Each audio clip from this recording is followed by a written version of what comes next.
A colonel's journey to lay a brother in arms to rest is interrupted by prejudice. The consequences came fast. Don't miss the next chapter. Subscribe today. Where are you watching this from? Tell us in the comments. Colonel John Carter stepped out of the taxi, the weight of his mission settling on his shoulders like the metals on his chest. The cacophony of airport life surrounded him, engines idling, luggage wheels scraping over concrete, and passengers hustling toward their destinations. It was a bright afternoon, the sun high in the sky, but Carter's thoughts were far from the light. His gaze dropped to the papers in his hand, the documents for transporting the body of his fallen comrade, the soldier in that coffin wasn't just anyone. Private First Class Robert Johnson had been Carter's closest friend, a white man who treated Carter like a brother on and off the battlefield. They shared meals, laughs, and the grim reality of combat. And when Johnson had been fatally wounded in a surprise attack overseas, Carter had sworn he would personally escort his friend's body back to his hometown for a proper burial. Nothing was going to stop him from fulfilling that promise. Colonel John Carter adjusted his military dress, uniform, polished shoes clicking against the pavement as he walked toward the terminal entrance. His medals, hard-earned symbols of valor, reflected the sunlight. But instead of feeling pride, he carried the heaviness of loss. As he reached the entrance, he inhaled deeply, preparing himself for what he hoped would be a smooth journey. Inside the terminal, the environment shifted. Screens displayed flight schedules, and the smell of coffee from nearby kiosks mixed with the scent of jet fuel lingering from the open runway doors. People were in transit, lost in their own worlds. Carter's uniform turned some heads, but no one stopped to salute or offer words of gratitude. That didn't surprise him. At the check-in counter, a young woman with a tight bun and crisp uniform greeted him with a forced smile. Ticket and an ID, please. Colonel Carter handed over his documents along with his military ID. I'm here to transport a military casket, he said, his voice low but steady. Private First Class Robert Johnson, everything is arranged. The woman scanned the documents, her smile fading, her eyes flicked up to meet his suspicious and guarded. You're the officer in charge? She asked, as if the idea surprised her. Yes, I am, Carter answered, keeping his tone calm. He'd been through this before. The subtle doubt people harbored when they saw a black man in uniform. The woman handed the papers back with a slight frown. One moment, sir. I need to check something. She leaned toward her colleague, whispering something Carter couldn't make out. Though the tone was unmistakable suspicion, both women glanced at him before one of them picked up the phone, muttering into the receiver. Carter felt a knot tighten in his stomach. He could tell when someone was fishing for trouble. He'd seen that look enough times in his life to recognize it instantly. Standing tall, he waited, hands clasped behind his back, focusing on the promise he had made to Johnson. Minutes stretched. Passengers moved around him, oblivious to the tension brewing at the counter.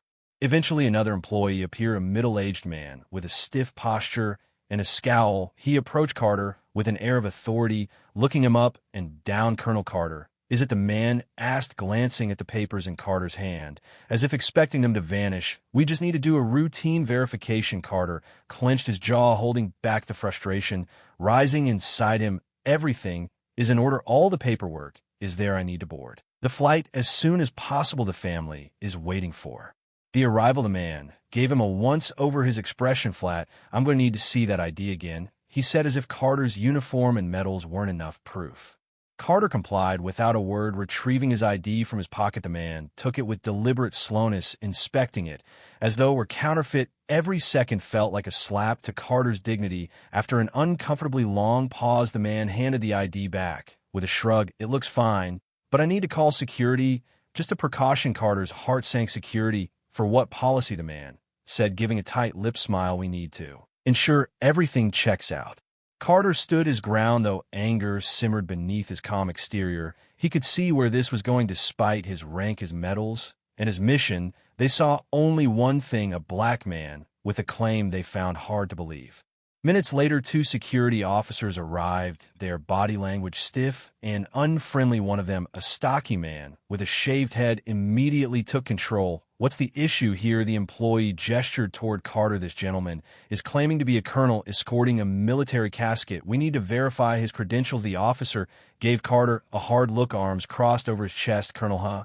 I'll need to see your papers. Carter extended the documents again, keeping his voice even. All the necessary paperwork is here. This is a transport of military honor. The officer flipped through the documents, his expression unreadable, looks official. But we're going to need to take you to secondary screening. Secondary screening, Carter repeated his tone, laced with disbelief. I have everything in order. The officer didn't flinch. It's just protocol. Sir Carter knew better. This wasn't about protocol. It was about control, about reminding him where they thought he stood in the hierarchy. Swallowing his pride, he nodded fine. They led him through the terminal past curious passengers and murmuring staff to a small screening room tucked away from public view. Inside the room, the space smelled of stale air and cleaning chemicals. A metal table stood in the center, surrounded by war chairs. Place your belongings on the table. One officer instructed Carter, follow the orders, unclipping his medals and placing them alongside his documents. His hard act as he laid down the small token. Johnson's wife had given him a dog tag engraved with Johnson's name and service number. They searched him methodically there, hands cold and indifferent. They even checked the folded flag he carried as if it might conceal something sinister. When the search was complete, one of the officers gave a curt nod. You're clear. Colonel Carter picked up his things, reattaching the medals to his uniform with slow precision. His hands trembled slightly, not from fear, but from the weight of frustration. The officers didn't apologize, nor did they offer an explanation. They simply opened the door, expecting him to leave as if nothing had happened. Carter straightened his back, slipping Johnson's dog tag into his pocket. Without a word, he walked out of the room, the promise to his friend burning brighter than ever in his heart. No matter what obstacles lay ahead, he would get Johnson home. As he re-entered the bustling terminal, his eyes scanned, and the departure board. His flight was delayed. Another obstacle, another test of his patience. But Carter wasn't going to let anything stop him. With a deep breath, he adjusted his hat and strode toward the gate. The journey was far from over, and he knew the hardest part was still to come. Carter sat in the waiting area, his back straight despite the exhaustion weighing down on him. His military posture never faltered, even though the frustration inside simmered. The overhead speakers droned flight updates, most of which faded into background noise, but Carter heard nothing other than the ticking of the clock in his mind. Each second spent in this airport was another moment stolen from his mission to bring Johnson home. He pulled out Johnson's dog tag from his pocket, running a thumb over the engraved name. The memory of that last conversation with his friend lingered, a reminder of the promise he was determined to keep. No matter how many obstacles they threw in his path, he would fulfill his duty. Colonel Carter, the curt voice, jolted him from his thoughts. He looked up to see two security guards standing over him. One was a burly man with a shaven head, to the other a wiry younger officer who looked eager to prove something. You're coming with us, the older officer barked. There was no politeness, only an undercurrent of hostility. Carter stood slowly, maintaining a calm expression. Is there a problem? The officer sneered. Routine procedure, sir, unless you've got a reason to make it difficult. Carter felt his jaw tighten, but he nodded. He had no time for arguments. Not now. Lead the way. They guided him toward a smaller security room, the fluorescent lights buzzing faintly above. Carter entered the room first, but before he could even turn around, the door shut behind him with a sharp click. All right, hands on the table, the younger officer ordered, his voice sharper than necessary. Carter placed his hand flat on the cold metal table. The officers circled him like wolves, their movements deliberate and slow. It wasn't just a search, it was a performance, one meant to humiliate. Spread your legs, the older guard added. Carter followed the instructions, his face unreadable, though his fists clenched slightly. They patted him down, paying excessive attention to every fold of his uniform. When they reached his medals, the younger officer snorted, fingering one of the highest distinctions. So, these make you special, huh? Carter didn't respond, meeting the officer's gaze with a cold, unwavering stare. The guard smirked, but looked away first, clearly unsettled. This one thinks he's above the rules, the older guard muttered as he finished the search. Carter exhaled slowly, keeping his temper in check. He had seen worse on the battlefield. He would not break here. You resist, and soldier, the younger guard taunted, his voice dripping with sarcasm. No, Carter replied quietly, though the weight of the word carried years of practiced restraint. The guard leaned closer, his breath hot with contempt. Good, because we can fix that real quick. For a brief moment, Carter considered his options. He knew they were baiting him, waiting for him to lash out so they could justify escalating things, but he refused to give them that satisfaction. Before anything more could happen, the door swung open abruptly. Is there a problem here? A deep, commanding voice filled the room. All heads turned to see an elderly man standing in the doorway. He was dressed in civilian clothes, but there was something unmistakably military in his demeanor, a veteran bearing the kind that spoke of battles fought and survived. The older guard stiffened. "This is a security procedure, sir." Nothing to worry about. The veteran's eyes narrowed as he took in the scene. Carter, standing stiffly, the guards looming too close. His gaze sharpened. "That man is Colonel John Carter. I serve with him overseas. What's the meaning of this?" The guards exchanged uneasy glances. You were just harassing a decorated officer," the veteran snapped, cutting them off. "I'll make sure your supervisor hears about this." The tension in the room shifted, and for the first time since entering the airport, Carter felt a flicker of relief. The veteran stepped forward and gave Carter a firm handshake. "Good to see you, Colonel. It's been too long." Carter returned the handshake, his expression softening. "Thank you, I appreciate it." The older guard cleared his throat. Awkwardly, "You're free to go, sir." Carter shot him a glance, his face unreadable. He knew an apology wasn't coming, but he didn't need one. Action spoke louder than words. The veteran gestured toward the door. "Come on, Colonel, let's get out of here." As Carter left the room, he glanced back briefly at the guards who stood frozen, realizing they had misjudged the wrong man out in the terminal. Carter and the veteran walked side by side. The veteran gave him a knowing look. "They still don't make it easy for us, do they?" Carter shook his head, his voice low. "No, they don't." The veteran clapped him on the back.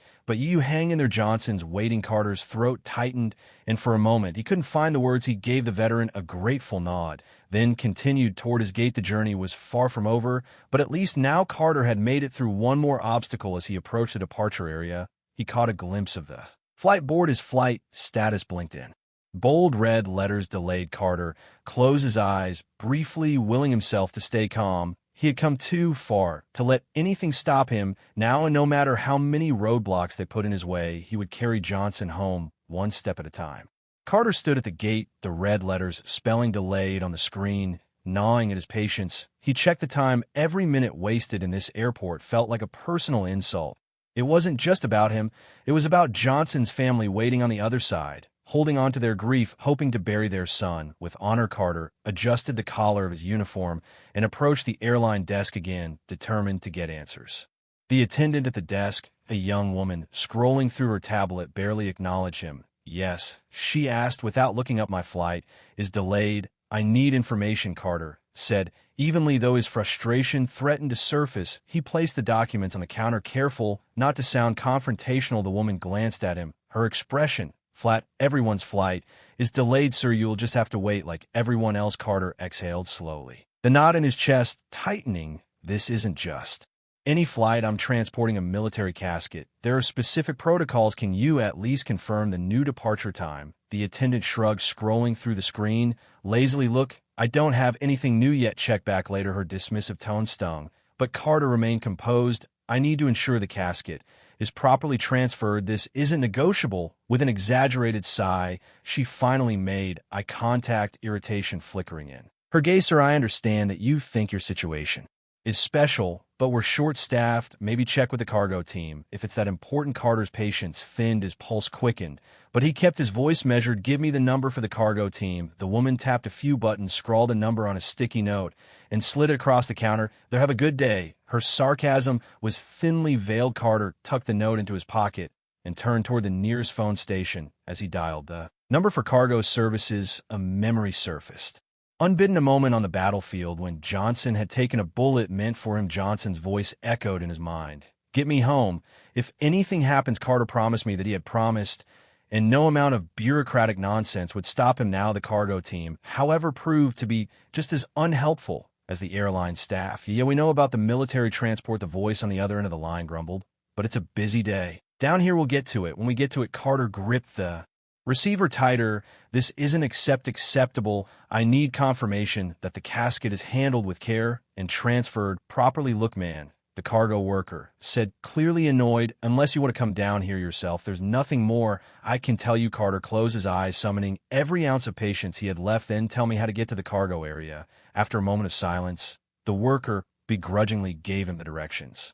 Carter hung up the phone and strode towards the restricted section of the airport. He wasn't waiting for anyone's permission. He would see this through himself. At the entrance to the cargo area, a security guard blocked his path. "You can't be here," the guard said. Folding his arms, Carter showed his identification and explained the situation. "I'm here for a military casket. I need to ask sure it's being properly transferred." The guard barely glanced at the ID. "Rules are rules. You can't just waltz in." Carter clenched his jaw. "I have authorization. This is not optional." The guard leaned in a sneer, curling his lip. "Maybe next time bring someone who looks the part." Carter's blood ran cold at the blatant insult, but he didn't flinch. "Get your supervisor now." The guard gave him a long, hard look, clearly debating whether to escalate the situation further. After a tense pause, he muttered under his breath and made a call on his radio. "Got someone here who thinks he's important." Carter waited, his fists clenched at his sides. Johnson's dog tag in his pocket felt heavier by the second, as if urging him to keep moving forward. After several agonizing minutes, the supervisor arrived. He was an older man with tired eyes and a non-nonsense demeanor. "What's the issue?" Carter explained the situation again, this time laying out every detail with military precision. The supervisor listened without interrupting, his expression unreadable. When Carter finished, the man gave a slow nod. "All right, I'll let you through, but I can't have you disrupting our operations." "I'll stay out of your way," Carter assured him. "I just need to confirm everything is in order." The supervisor unlocked the gate, and Carter stepped into the bustling cargo area. The sound of forklifts and the hum of machinery filled the space. He spotted Johnson's casket draped in an American flag resting on a steel platform. War relief washed over him, but it was short-lived. A worker nearby was loudly complaining to his colleague. "Can't believe we have to haul this thing around like it's something special. Just another piece of cargo, if you ask me." Carter's hands curled into fists, but he took a steadying breath. Confronting them wouldn't serve Johnson's memory. Instead, he walked toward the casket, straightening the edges of the flag with deliberate care. He whispered under his breath, "I got you, brother." Almost there, the moment felt sacred, but it was interrupted by the sharp voice of another employee. "Hey, you can't touch that." Carter turned, meeting the man's gaze without fear.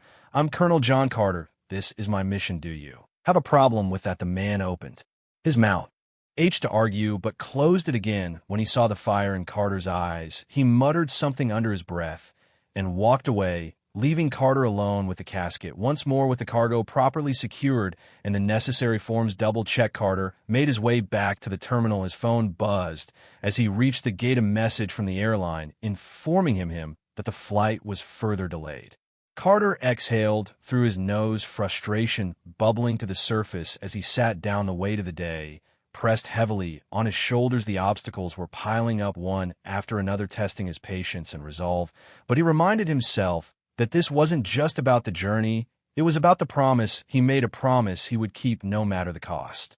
Carter leaned back in the chair, glancing at the flashing delayed sign. Once more the world could throw all the roadblocks it wanted. He wasn't stopping, not now, not ever.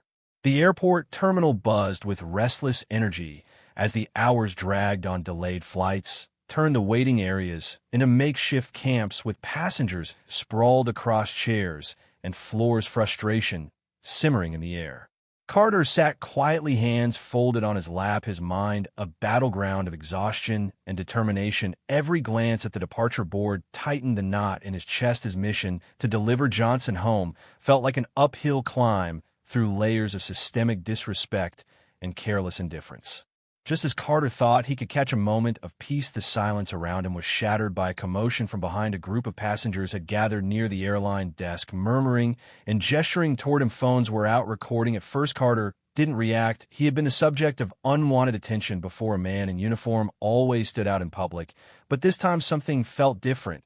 Is that the guy they were hassling earlier? Someone whispered loud enough for Carter to hear. "A Colonel Wright." They dragged off like a criminal. One by one, passengers began whispering, phones raised to capture the supposed scandal. A man nearby, a middle-aged traveler with a sleek tablet, stepped forward and said, "Hey, sir, you okay? We saw what happened back there with security." Carter gave a curt nod. "I'm fine, thank you." "You don't look fine." The man replied, his eyes narrowing. "They treated you like a suspect, not a soldier." "That's not right." Before Carter could respond, another passenger chimed in, "I got it all on video. They had no reason to search you like that."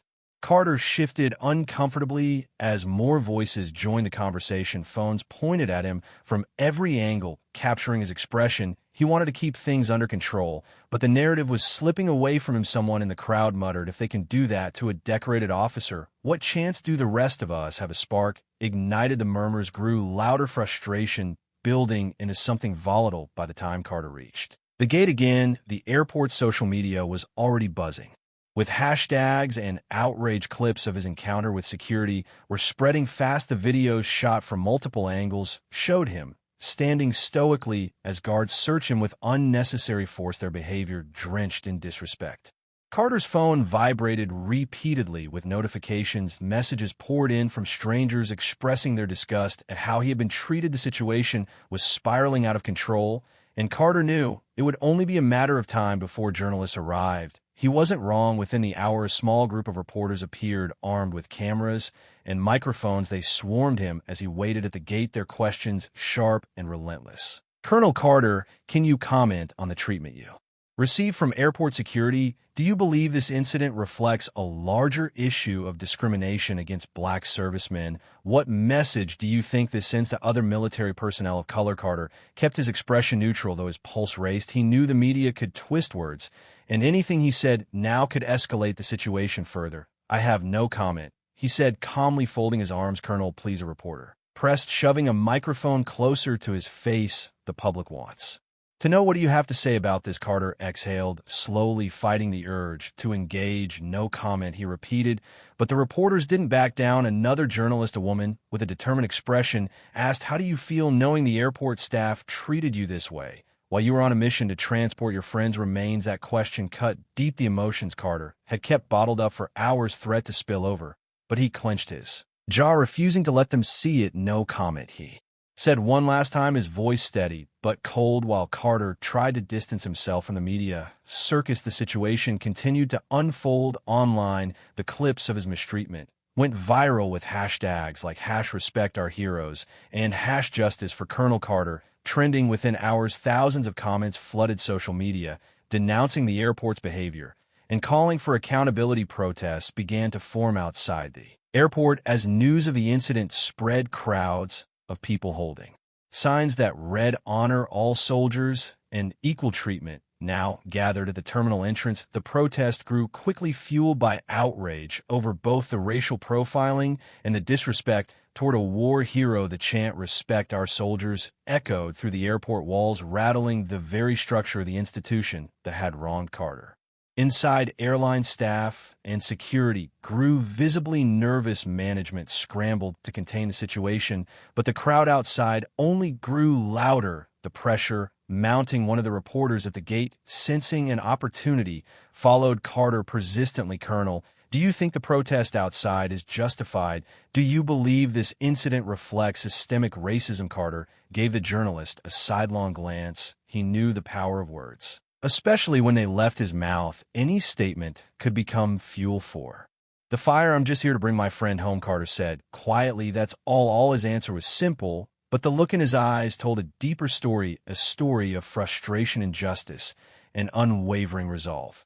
Meanwhile, airport executives held an emergency meeting behind closed doors, desperately trying to find a way to manage the fallout. Passengers were restless, flights delayed further, and the protesters outside showed no signs of leaving. A growing sense of panic spread among the staff as videos continued circulating online, tarnishing the airport's reputation. With every retweet, management finally decided to release a generic public statement. "We are reviewing the events involving Colonel Carter and will ensure that all military personnel are treated with the utmost respect."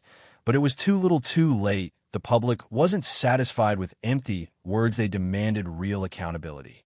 Back at the gate, Carter sat in silence, watching the chaos around him unfold. The world had turned his personal mission into a public spectacle, yet all he wanted was to get Johnson home. As reporters hovered nearby, waiting for more sound bites, Carter leaned back in his chair, exhausted but unyielding. The fight wasn't over, but he was prepared to see it through, no matter how long it took, no matter how many obstacles were thrown in his path. He would carry Johnson home with dignity, with honor, and with the unwavering determination of a soldier who never backed down. The crowd outside the airport grew louder, their chants resonating through the terminal walls. Passengers pressed their faces against the windows, to watch the growing protest. The demand for justice echoed through signs, voices, and online posts, painting Colonel John Carter not only as a victim of discrimination, but as a symbol of a deeper, festering issue. Yet despite the noise, Carter sat in silence near the gate, determined to stay focused on his mission. His calm exterior masked the storm brewing inside him. Then, just as things seemed to spiral beyond control, a ripple of change began to take shape. Carter's phone buzzed. He checked the screen. An incoming call from someone unexpected. Colonel Carter, the voice on the other end, was deep, authoritative. "This is General Adams. I heard about the situation at the airport." Carter sat up straighter. General Adams was a high-ranking officer known for his non-nonsense leadership and fierce loyalty to his men. Carter had served under him briefly during a joint operation years ago. "Go, General," Carter said. "Yes, sir, it's been complicated, I can imagine," Adams replied grimly. "We're not going to let this slide. I'm pulling some strings. Give me a little time."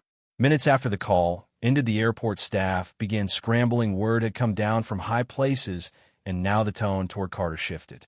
Airline representatives approached him, offering a AES that fell hollow. "Colonel Carter," one of the attendants stammered nervously, "we deeply regret the inconvenience. Please allow us to upgrade your flight and offer you complimentary access to our VIP lounge." Carter met the man's gaze's expression unreadable. "I don't need an upgrade. I need my flight and the casket to depart on time." The attendant hesitated, clearly caught off guard by Carter's refusal. "Of course, so we're doing everything we can to expedite the process." Carter gave a curt nod. He wasn't here for apologies or upgrades. He was here to honor a promise.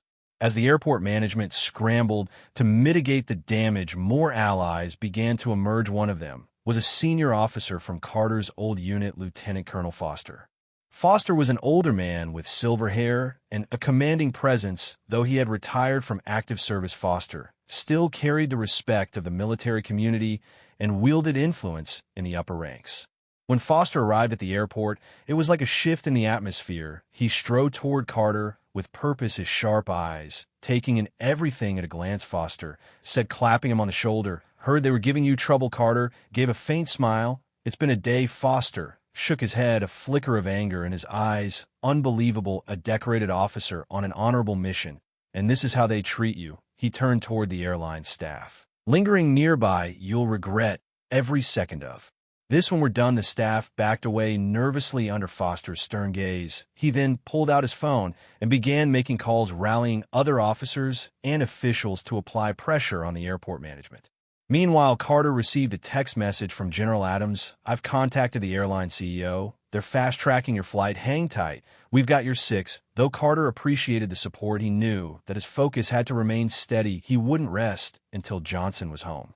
A few minutes later, another unexpected figure approached Carter. It was a representative from the airline's corporate office, his face pale with nerves. "Colonel Carter," the man began with a forced smile, "we want to sincerely apologize for the treatment you've endured. This is not how we conduct business, and we deeply regret any offense caused." Carter's gaze remained steady, his silence heavy with meaning. The man shifted uncomfortably under the weight of it. "We've arranged for everything," the representative continued. "The flight is ready for priority board on, and the casket will be handled with the utmost care. We'd like to offer you our deepest apologies and hope you'll accept our gesture of goodwill." Carter gave a slow nod. "All I want is to get my friend home," he said quietly. "That's it." The representative exhaled, relieved that Carter wasn't escalating the confrontation. "Of course, Colonel, the flight crew is standing by and will ensure everything goes smoothly from here." As Carter stood, Foster gave him a knowing look. "They're scrambling now. But you made your point. You've got people watching your back." Carter gave a faint smile. "I didn't ask for all this, I know," Foster said, "but sometimes the right battles find you." Carter nodded. He had learned long ago that not every fight was fought on the battlefield. Some battles came when you least expected them, and victory was measured not by medals, but by honor. As they made their way to the gate, Carter caught sight of the protesters outside. Through the large airport windows, people held signs, chanted slogans, and demanded accountability. For a brief moment, Carter felt a flicker of something. Bittersweet gratitude for their support, but sadness that this battle even needed to be fought. He turned toward the gate agent, who offered a nervous smile. "The flight is ready when you are, Colonel Carter." Carter nodded. "Once, let's get moving." With Foster walking beside him and the weight of Johnson's memory guiding him, Carter stepped forward, one step closer to home, one step closer to honoring a promise. The plane touched down on the tarmac of Johnson's hometown just as the first light of dawn painted the sky in soft shades of orange and pink. Carter stared out the window, the exhaustion weighing on him. Though his posture remained disciplined, his thoughts were fixed on the solemn task ahead. He had made it through the endless delays, confrontations, and public spectacle. Now, the final step awaited, delivering his friend to the family and giving Johnson the farewell he deserved. The flight crew treated him with deference, but Carter was too focused to care. As soon as the plane came to a halt, the casket was carefully unloaded and transferred onto a waiting military transport vehicle. Carter stood on the runway, straightening the flag draped across the casket. One last time his fingers ran along the fabric, smoothing every crease. "We're here, brother," he whispered. "We made it," at the gates of the small-town cemetery. Johnson's family awaited, their faces heavy with grief. His mother stood at the front, clutching a worn photograph of her son in uniform. The sight was enough to break even the strongest heart, but Carter held his emotions in check. His duty now was to honor Johnson, just as he had promised. Johnson's father, an older man with silver hair and tired eyes, approached Carter and extended a hand. "Colonel Carter," he said, his voice trembling, "thank you for bringing him home." Carter shook the man's hand firmly, yet gently. "It was my honor, sir," he replied. "He was my brother in every way that mattered." Mrs. Johnson, tears streaming down her face, stepped forward. "Next, he always spoke so highly of you," she whispered. "He said if anything ever happened to him, you'd bring him back." Carter swallowed hard, the knot in his throat almost unbearable. "I promised him, ma'am, and I never break my promises." The family nodded, gratitude mixed with sorrow in their expressions. They gestured toward the procession that was ready to move toward the burial site. The cemetery was quiet, the air heavy with reverence. Rows of American flags lined the path leading to the plot reserved for Johnson. Soldiers in dress uniforms stood at attention, rifles slung over their shoulders. Local residents had gathered, as well, some holding flags, others wiping away tears. Word had spread about Carter's journey and the obstacles he had faced along the way. The community had come together not only to honor Johnson, but also to express their gratitude for Carter's dedication and sacrifice. As the casket was carried toward the grave, the somber notes of taps filled the air, played by a lone bugler. The mournful melody echoed through the trees, a final farewell to a soldier who had given everything for his country. Carter stood at attention beside the casket, his hand raised in a crisp salute. Every movement was precise, every gesture deliberate. This was not just a routine ceremony, it was a personal goodbye to a friend, a brother in arms. When the casket was lowered into the ground, Carter remained standing, the weight of his promise settling deep within him. He knew that bringing Johnson home was only part of the journey. Now came the hardest part: letting go. As the ceremony drew to a close, Carter stepped forward to deliver a final message, his voice low and steady, though each word carried the weight of memories, battles, and loss. Robert Johnson was more than just a soldier. Carter began. He was a friend, a brother, and a man of honor on the battlefield. We relied on each other in ways that only soldiers can understand. He saved my life more times than I can count, and when he fell, I promised I would bring him home today. I keep that promise. He paused, his gaze sweeping over the gathered crowd. Johnson didn't care about the color of my skin or the stripes on my uniform. He cared about the man standing beside him, and that's the way it should always be. There was a moment of silence, the only sound the rustling of leaves in the breeze. Carter lowered his hand from his salute and took a step back, allowing Johnson's family to place flowers on the casket. As the family and community members began to disperse, several townspeople approached Carter to express their gratitude. "We won't forget what they did to you," one man said. "It's not right, and we'll make sure something changes."